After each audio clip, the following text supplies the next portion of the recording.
Out and about, we pay a visit to Scotland and take a peep at Pitton Weem, the picturesque fishing town that's so typical of the Firth of Forth. The boats have just come in with a catch of whitefish, and the gulls have heard about it.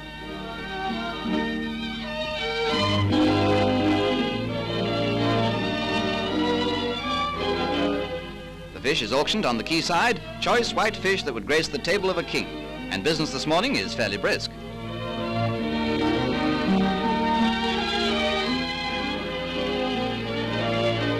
Old hands among the fishermen keenly watch the prices, for this is their livelihood.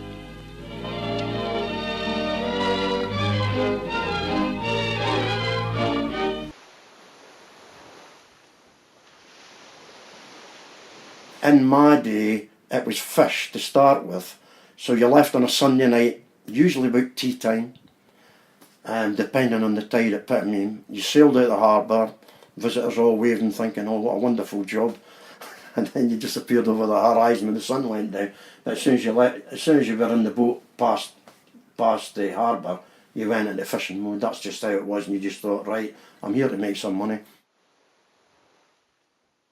In 1969, there were 88,000 boxes of whitefish landed in Pitton. So what's landed now? Nothing. No, there's no fish landed now in Pitton. And so, you know, the whole fleet there has turned over to shellfish, prawns. Also, there's quite a sort of developing fleet of creel boats, you know, catching crabs and lobsters, you know. So that's, prices for that stuff really in the last couple of years have been really quite steady and quite good, you know.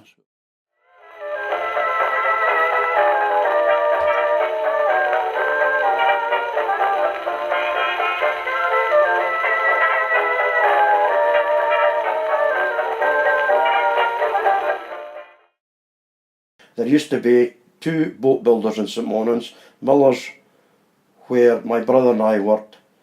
He is a carpenter and me as a marine engineer. The other yard was Walter Reeky's and was taken over by Miller's in the 50s. Miller was the only one then, you know, in my time, and they had sheds dotted all around the front. Miller built loads of boats, not just for fishing, but yachts, pilot boats, ferries. When I worked at Miller's, they were building 3 fishing boats at a time, up to 70 feet, and also 6 Fifer yachts at a time, alongside each other in the number 6 shed. I mean, they used to reckon in the 60s or 70s that for every man at sea, there were 7 people employed ashore, you know, in all the trades, like the fish merchants or the processing. You had the boat builders, engine suppliers, people supplying electronic gear, manufacture of nets, boxes, you know, all sorts of stuff, you know, and I would think that was fairly accurate, you know. Here's life like a rose, that blossoms and grows, and withers and goes here when summer is gone. All birds of the spring, it joyously sing, let's set to the wing here when summer is gone. Big changes, especially at St Monans. The harbour is mainly used for leisure, and no more boat building means long winters with quiet streets, unlike when I was a boy, and it was a hiving, busy harbour. The bigger boats moved to Pitton. The 70, 80 footers sailed from Aberdeen, where they could come and go any time, as it's not a tidal harbour.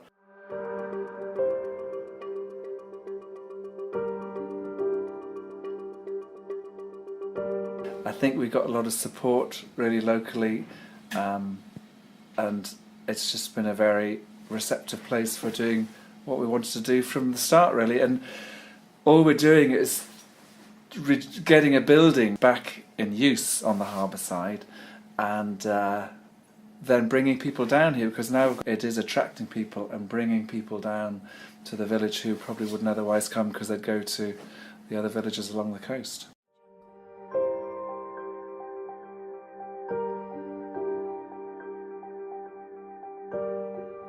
Well, I can't see it. With regard to whitefish, I can't see it changing. As it stands at the moment, I don't think there's any commercial quantities of fish within, say, 50 miles of the May Island. you know. In terms of shellfish, year on year, there's more lobsters, more crabs. And last year again, they had a really good year on the lobsters and crabs, you know.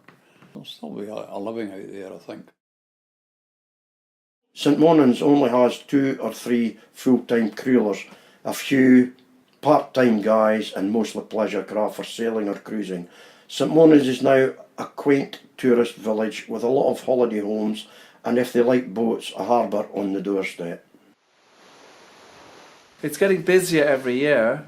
I'd just like to think that we could just do a small, simple operation with just local food and just bring people down and let people taste and enjoy the best of local food and this, you know, amazing location, very beautiful in the summertime, having wine on the deck and watching the dolphins go by. The harbour is still the heart of any village that has one. It still draws you to it. I know, I see it every day because of work. Teachers bring their local kids to see the harbour and beach to play on, but I walk for my paper every day at weekends and stop to watch the sea, either coming in or going out. So down to the sea again, with hopes high for a good haul.